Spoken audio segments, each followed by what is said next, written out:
Hello મિત્રો, કેમ છો? મજામાં બધાએ? તો આપણે જય ભોળેનાથ, જય શિવશંકર, જય ગણપતિ બાપા. આજે વાત કરીશું આપણે ગણપતિ બાપાની તો કઈ રીતે સ્થાપના કરવી, બરાબર. તો આપણે ચલો શરૂઆત કરીએ છીએ વિડીયોની. વિડીયોમાં અંત સુધી બન્યા રહેજો, બરાબર. વિડીયો ગમે તો લાઈક સબસ્ક્રાઈબ કરી દેજો ચેનલને. આવા નવા વિડીયો આવતા રહેશે ચેનલમાં. ગણપતિની મૂર્તિ લાવવા પહેલાં શું ધ્યાન રાખવું જરૂરી છે? એવી મૂર્તિ ઘર માટે સૌથી શુભ માનવામાં આવશે અને સ્થાપનાની સાથે પદ્ધતિ શું છે? ગણેશ ચતુર્થીના તહેવારનું હિન્દુ ધર્મમાં ઘણું મહત્વ છે. ગણેશ ચતુર્થના પર ભગવાન ગણેશની મૂર્તિ ઘરે લાવી અને તેમની પૂજા કરવી એક વિશેષ વિધિ છે. પરંતુ ગણેશ ચતુર્થી પહેલાં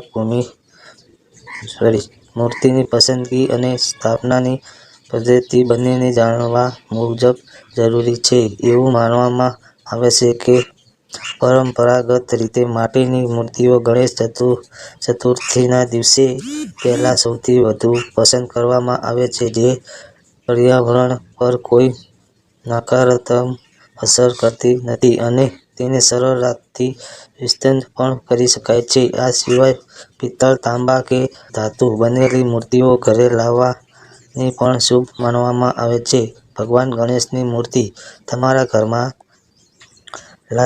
લાવી રહ્યા છો તો કોશિશ કરો કે તે સફેદ રંગની હોય.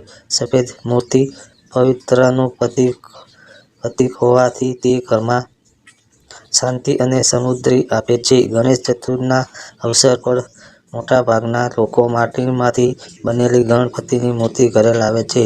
પરંતુ શું તમે જાણો છો કે કઈ વસ્તુઓથી બનેલી મૂર્તિ ખૂબ જ શુભ માનવામાં આવે છે? ઘરમાં એવી મૂર્તિ લાવવી કે જેનાથી બનેલી વસ્તુઓ કામમાં આવતી અડચણો દૂર કરે છે તેમજ ઘરમાં ધન સંપત્તિની કમી નથી રહેતી. જો તમે તમારા ઘરમાં ગણેશ ઉત્સવ ઉજવવા જઈ રહ્યા છો તો ભગવાન ગણેશની મૂર્તિનું કદ તમારા ઘરના કદ પ્રમાણે હોવું જોઈએ. બહુ મોટી કે નાની હોય એવી મૂર્તિ ન લેવી. તમે તમારી પસંદગી મુજબ ભગવાન ગણેશની મૂર્તિ કોઈ પણ મુદ્રામાં લઈ શકો છો, જેમ કે વિધાતા, ઉભા, મહેશ્વર વગેરે. આજે ગણેશજીની મૂર્તિની પસંદગી અને તેને ઘરમાં લાવીને સ્થાપના કરવા દરમિયાન કઈ કઈ બાબતનું ધ્યાન રાખવું જોઈએ એ વિશે જાણીએ. ગણેશ ચતુર્થીના 2024ના શુભ સમય ઠીક પંચાંગ અનુસાર ભાદરવા મહિનાના સુદ પક્ષની ચતુર્થીના તિથિ 6 ડિસેમ્બરના રોજ બપોરે 3 ને 1 વાગ્યે શરૂ થશે અને 7 ડિસેમ્બરના રોજ સાંજે 5 ને 37 સુધી ચાલુ રહેશે.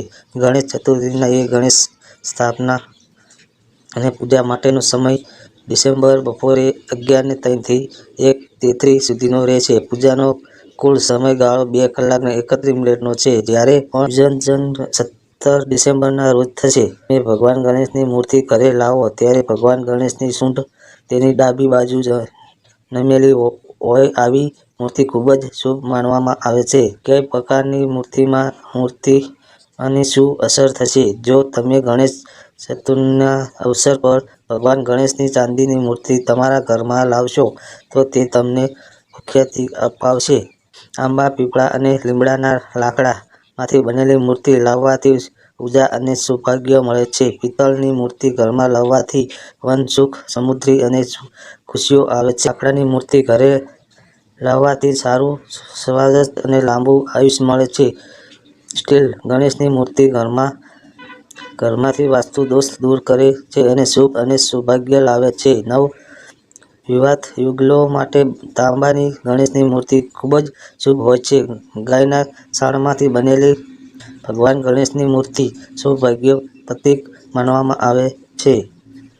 તો મિત્રો, આ રીતે તમારે મૂર્તિ લાવવાની રહેશે, બરાબર. ચલો આગળ વધીએ. હવે જ્યારે પણ તમે કોઈ મૂર્તિ પસંદ કરો ત્યારે ઘરમાં ભગવાન ગણેશની મુદ્રાની મૂર્તિ લાવવાનો પ્રયાસ કરો, જે તમારા ઘરમાં હંમેશા સુખ અને સમૃદ્ધિ લાવશે. આ રંગની મૂર્તિ પસંદ કરો. જો ભગવાન ગણેશની મૂર્તિના રંગની વાત કરીએ તો ઘરમાં ભગવાન ગણેશની સિંદૂર રંગની મૂર્તિ લાવવી શ્રેષ્ઠ માનવામાં આવે છે. આ રંગની ગણપતિની મૂર્તિ લાવવાથી ઘરના લોકોનો આત્મવિશ્વાસ વધે છે અને જીવનમાં ચાલી રહેલી સમસ્યાઓ દૂર થાય છે. બીજી તરફ, જો તમે ભગવાન ગણેશની સફેદ રંગની મૂર્તિ લાવો છો તો તેનાથી ઘરમાં ખુશીઓનું આગમન થાય છે. આ રંગ પવિત્રતાનું પ્રતીક છે અને આ રંગની મૂર્તિ લાવવાથી ઘરમાં શાંતિ અને સમૃદ્ધિ આવે છે. આ સિવાય ગણેશ ચતુર્થીના પહેલા ભગવાન ગણેશની જે મૂર્તિ લાવો તેની સૂંઢ ડાબી બાજુ વળેલી હોવી.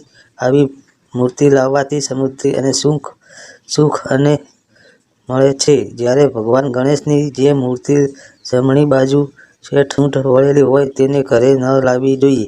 બાપાની આવી મૂર્તિ પૂજા કરવી મુશ્કેલ છે. આવા ગણપતિ ઝડપથી પ્રસન્ન નથી થતા. ઘરમાં હંમેશા ભગવાનની માત્ર ખુશાલ મૂર્તિ લાવો અને એ પણ ધ્યાનમાં રાખો કે મૂર્તિમાં તેમનો એક હાથ આશીર્વાદ આપી રહ્યો હોય અને બીજા હાથમાં મોદક હોય. ભગવાન ગણેશની આવી મૂર્તિ ઘરે લાવો. જો ઘરમાં ગણેશજી બિરાજમાન કરવા હો તો મૂર્તિ પસંદ કરતી વખતે આ વાતનું ધ્યાન રાખજો મિત્રો. બાપાની મૂર્તિની સાથે મુખ અને મોદક ધરાવતા જોઈએ. એ પણ ધ્યાનમાં રાખજો કે મૂર્તિનો એક હાથ આશીર્વાદની મુદ્રામાં હોવો જોઈએ અને બીજા હાથમાં મોદક ધરાવતો હોવો જોઈએ.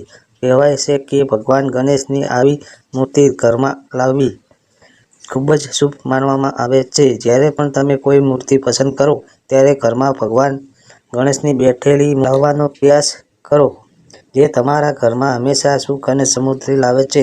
ગણેશજીની મૂર્તિ શુભ મુહૂર્તમાં ઘરે લાવો. મૂર્તિને ઘરે લાવતા પહેલા જગ્યાની પસંદગી અને શણગાર વગેરે કરી લેવા. ગણેશજીનું શ્રદ્ધાપૂર્વક સ્વાગત કરવું જોઈએ. દિશા અને સ્વચ્છતાનું ધ્યાન રાખો. જો તમે નવી મૂર્તિ ઘરે લાવી રહ્યા છો તો તે બેઠેલી મુદ્રામાં અથવા લલિતાસનની મુદ્રામાં હોવી જોઈએ. આ આસન તમને શાંતિ અને આરામ આપશે. ભગવાન ગણેશની મૂર્તિની સાચી દિશા ઘરના પશ્ચિમ, ઉત્તર અને ઉત્તર પૂર્વમાં માનવામાં આવે છે. તમારે આ દિશામાં મૂર્તિની સ્થાપના કરવી જોઈએ. બાપાની મૂર્તિ એવી રીતે રાખો કે તેનું મુખ ઉત્તર તરફ હોય. ઉત્તર દિશાને માતા લક્ષ્મી અને ભગવાન શિવની દિશા. આવી સ્થિતિમાં ભગવાન ગણેશનું દિશામાં રાખવાથી વ્યક્તિગત ભગવાન ગણેશ તેમજ મહાદેવ અને માતા લક્ષ્મીની કૃપા પાત્ર કરે છે. ગણેશજીને ઘરે લાવતા પહેલા જ્યાં બાપાની મૂર્તિ મૂકવાની હોય તે જગ્યાએ સાફ કરી લો. સૌરસ્થ બાજોટ પર નવું કપડું પાથરો અને પછી ભગવાન ગણેશની મૂર્તિ સ્થાપિત કરો. ભગવાનની મૂર્તિ સ્થાપિત કરવા માટે હંમેશા યોગ્ય દિશા પસંદ કરો. ગણેશજીની મૂર્તિ ઉત્તર પૂર્વ ખૂણામાં સ્થાપિત કરો.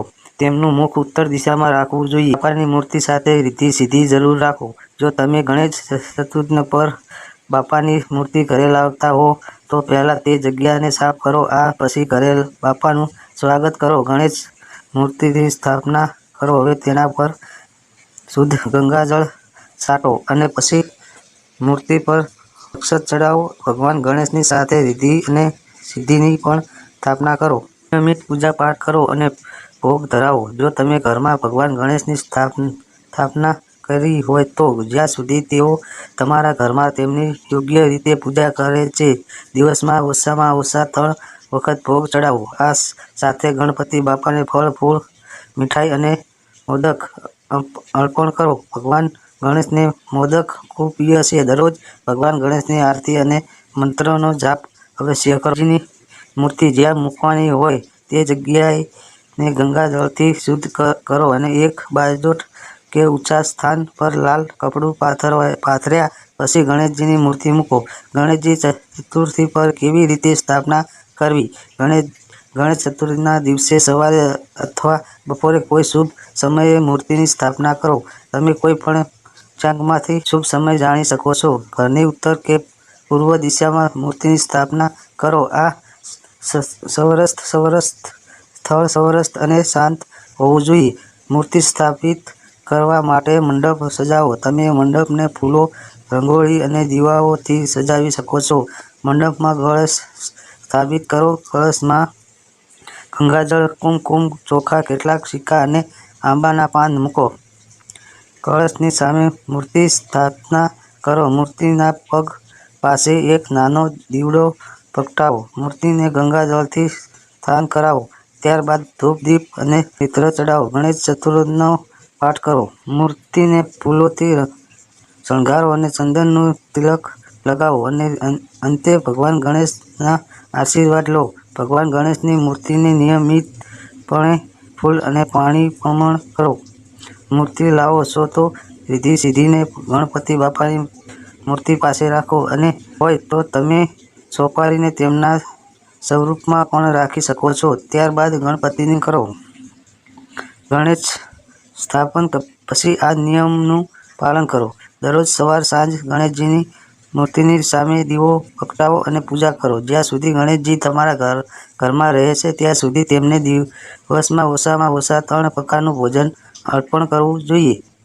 ગણેશજીની સ્થાપના કર્યા પછી જેટલા દિવસો સુધી બાપા તમારા ઘરમાં રહે તેટલા દિવસ તમારે સાત્વિક ભોજન કરવું જોઈએ. ગણેશજી ચતુર્થીના દિવસે પૂજા અને ઉપવાસ કરો અને ભગવાનને મોદક ચડાવો. ભગવાન ગણેશની મૂર્તિઓ યોગ્ય દિશામાં મુખ રાખીને સ્થાપિત કરો અને તેને સ્થાનને દરરોજ ગંગાજળથી શુદ્ધ કરો.